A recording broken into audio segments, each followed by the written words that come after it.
A continuación, Jonathan Arca y Alejandra Griffini presentan al artista entrevistado.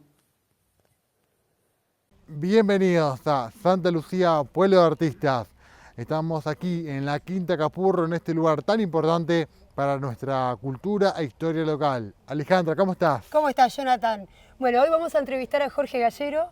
Jorge Gallero, un actor, 60 años de trayectoria, también fue maestro.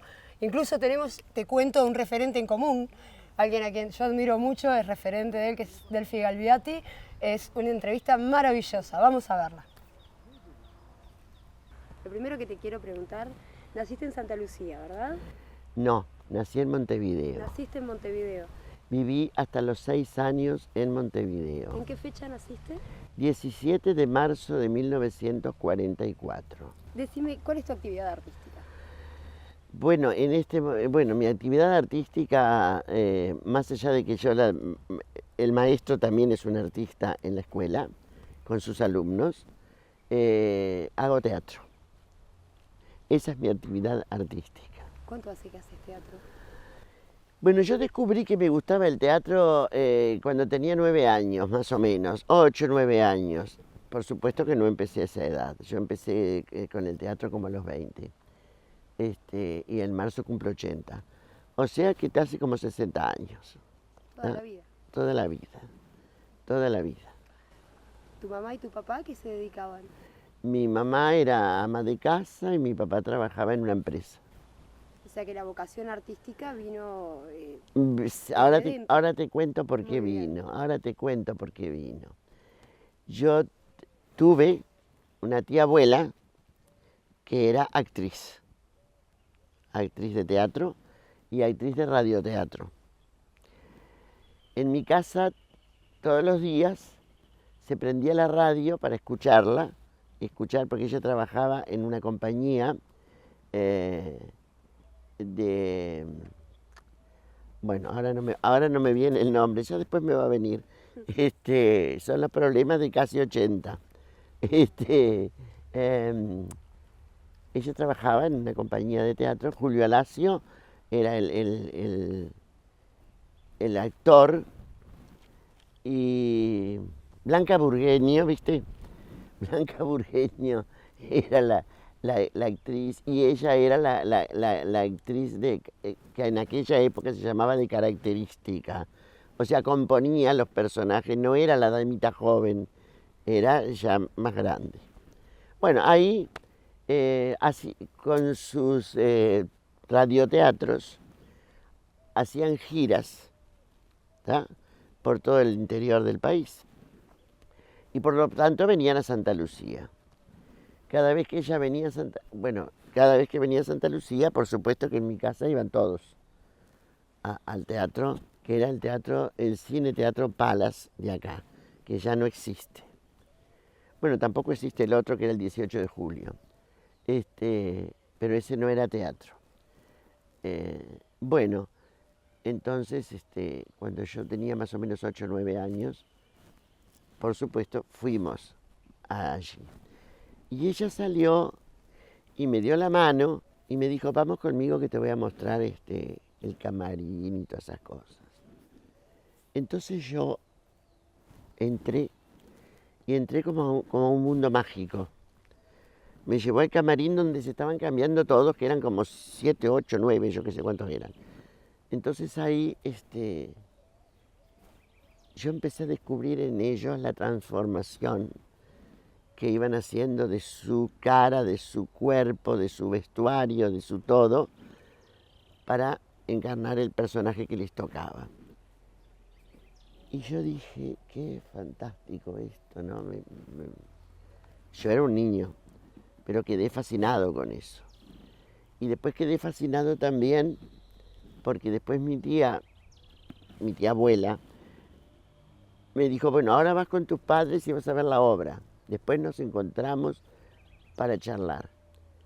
Y me llevó de nuevo hasta una puertita que había al lado del escenario, porque ella ya estaba vestida y no podía salir. Y me dice, anda, que deben de estar por ahí. Ya estaba mi madre con la mano levantada.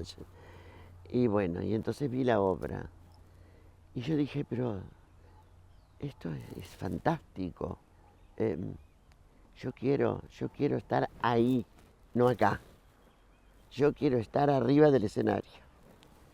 Y ahí descubrí. Y me duró y me sigue durando.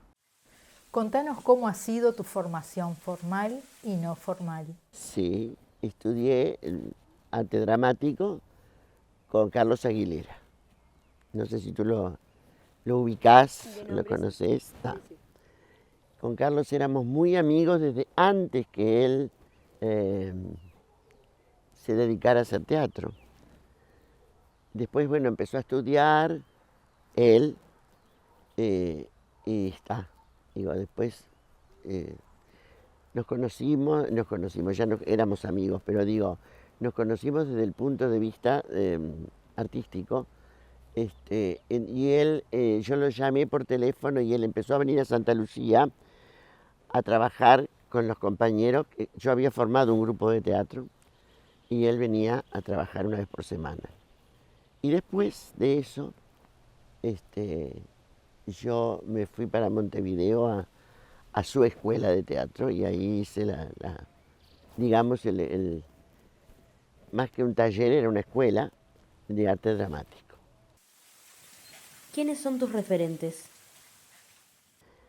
Paralelamente veía todo lo que podía de teatro. Desde que tenía 18, 20 años, y yo no estaba haciendo teatro, iba permanentemente al teatro. Me gustaba muchísimo. Incluso en una época yo estuve viviendo en el apartamento de mi tía abuela, y de allí me iba al teatro permanentemente. Mis referentes. Ahora viene el problema, y es que mi cabeza se acuerde de los nombres, porque cuando yo quiero decir nombres, mi cabeza los esconde, ¿está? Y después vienen, ¿está? ¿Cómo te digo? Bueno, Nelly Goitinho, Maruja Santulo, Estela Medina, Estela Castro, Los Varones, Delphi, Galviati, Dumas Lerena, Armando Altí, gente entrañable, que además tuve la suerte con casi todos de poder estar, charlar, con algunos hice más amistad que con otros, pero bueno, nos conocí.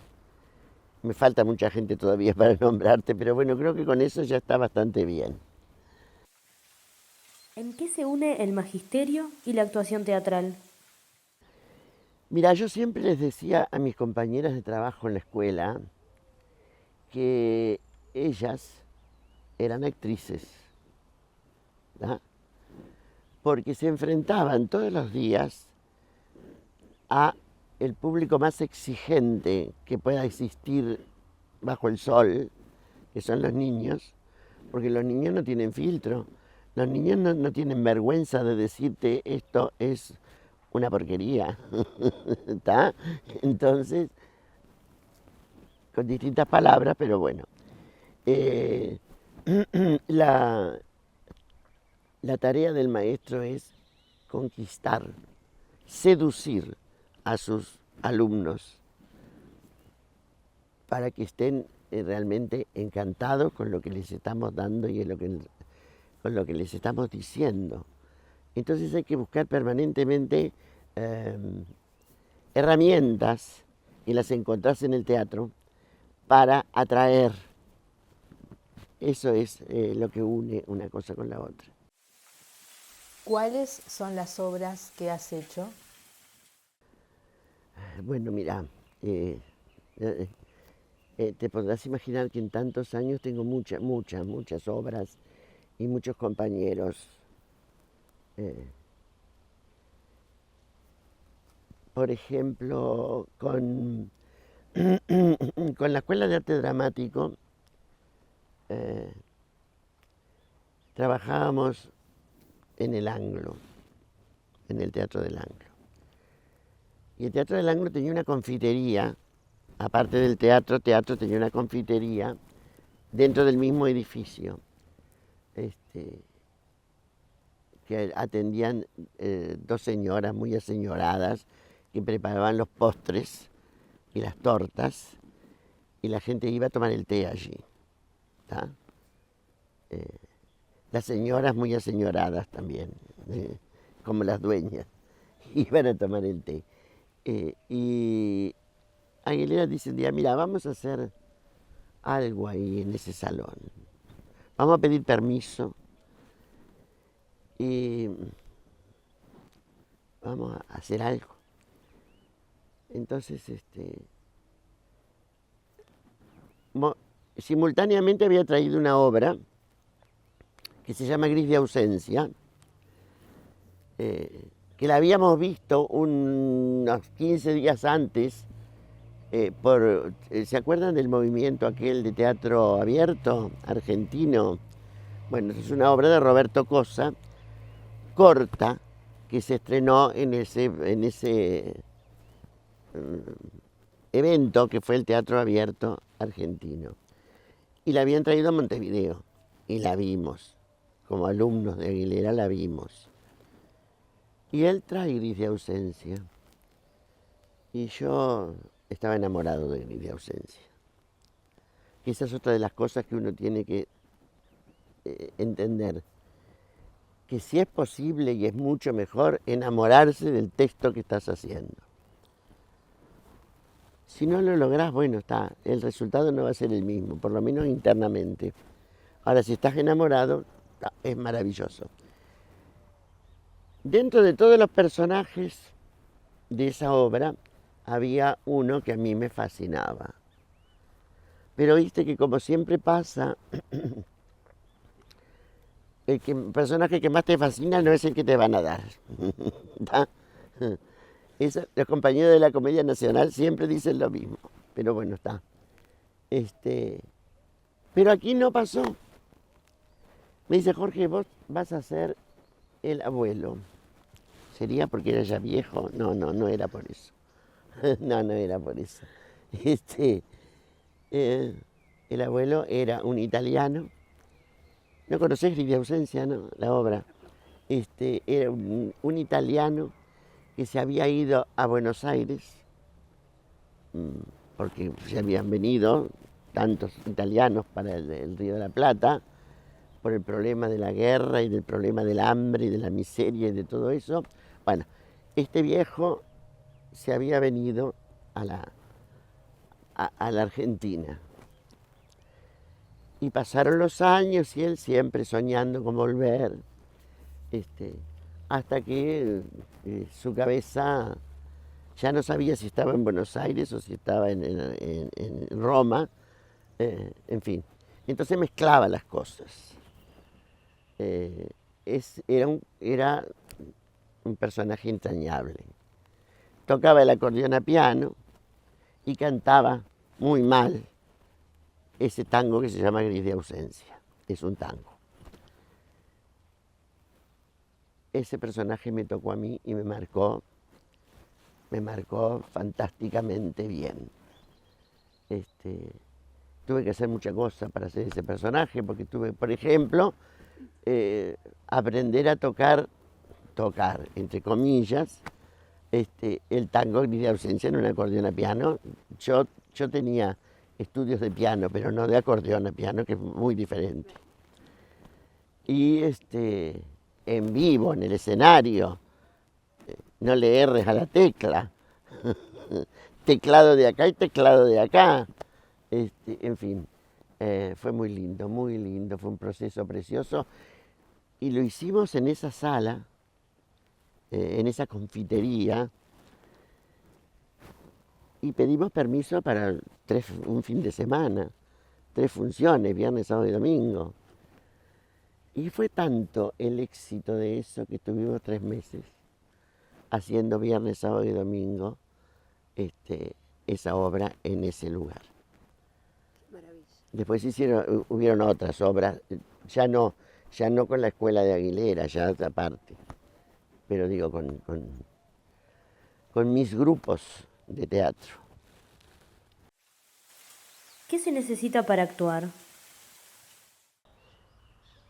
Evidentemente, el arte teatral exige no solo un compromiso muy grande, sino también una dedicación muy grande, un esfuerzo muy grande. No se crean que es fácil.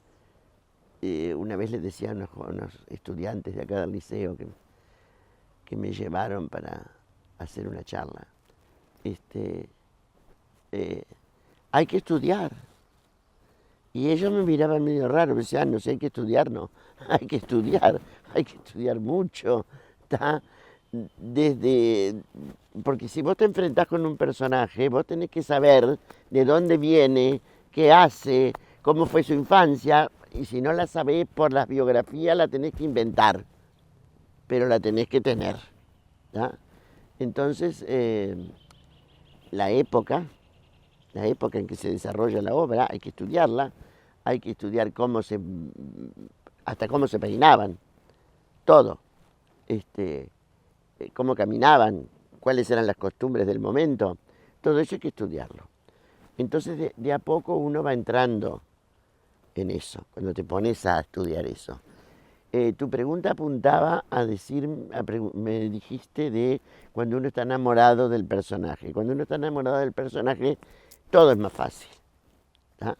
Porque ya tiene un 50-60% a favor de que las cosas salgan bien, o por lo menos medianamente bien. Uno en el arte no puede decir mucho, esto es tan fantástico, porque nunca se sabe, ¿tá? A veces tenés la intuición, y si has visto mucho y has estudiado mucho, sabes en el fondo si está bien o está mal, pero no basta con que lo sepa yo o cualquier actor. El público es el que tiene que captar eso y decir qué bien que está o qué mal que está, ¿tá? Y por otro lado, si no te gusta, tenés que trabajar un poquito más, porque después de mucho trabajo te empieza a gustar. Al final de cuentas, siempre le vas a encontrar algo que vos digas, mira vos, ¿por qué no me di cuenta antes de esto? ¿Utilizas algún método para actuar? Nunca fui mucho de las técnicas, nunca. Fluye, sí, fluye por supuesto, ya te dije, estudiar todo, estudiar la época, estudiar. Entonces te vas metiendo, de a poquito te vas metiendo, y esa es la técnica. Meterte en la vida de ese personaje, meterte en las relaciones que tiene con los demás, o sea, investigar. Yo nunca fui muy teórico, ¿tá? No tengo nada contra la teoría, pero China Zorrilla decía lo mismo. Yo no tengo nada, yo no hago eso. ¿Qué eso de concentrarse? Ella tejía en el camarín. Sí, claro, me parece notable.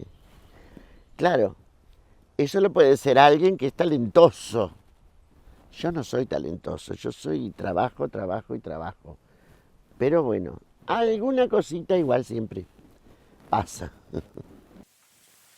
¿Se alternan los periodos creativos con otros estados? Bueno, yo en realidad, si estás mal anímicamente, no podés concentrarte, no podés hacer las cosas, no podés nada. Entonces yo, no, en este momento no. Este es un mal día.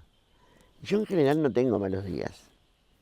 No soy una persona que cambia de ánimo o de carácter. No, soy bastante equilibrado, si existe la palabra. En ese sentido soy bastante equilibrado. Pero si tenés un grave contratiempo, un estado que te produce un estado de ánimo, más vale dejar las cosas de costado y tratar de vivir eso que te está pasando hasta que se termina rápidamente, y si no es rápidamente lo corremos de alguna manera.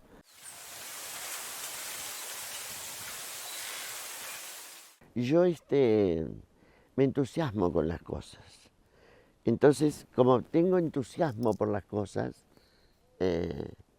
y soy de sí fácil, y soy de enamorarme de lo que hago, salvo que, porque aunque no me guste, yo termino enamorándome, o bastante enamorado. Entonces, todo fluye, todo. Lo voy haciendo, lo voy tratando de... Y una de las cosas que uno tiene es que estás todo el día pensando en eso. Te dormís con eso, te levantás con eso, pensás en eso, estudiás el libreto, esto no me sale, bueno, vamos a ver, se puede hasta usar el espejo, yo no soy muy de usar el espejo, pero se puede hasta usar, hay gente que lo usa y hace la escena frente al espejo, yo no, pero está, porque, a ver, ¿para qué frente al espejo? Para ver mi cara transmite sola sin que yo la esté mirando, porque es algo interior.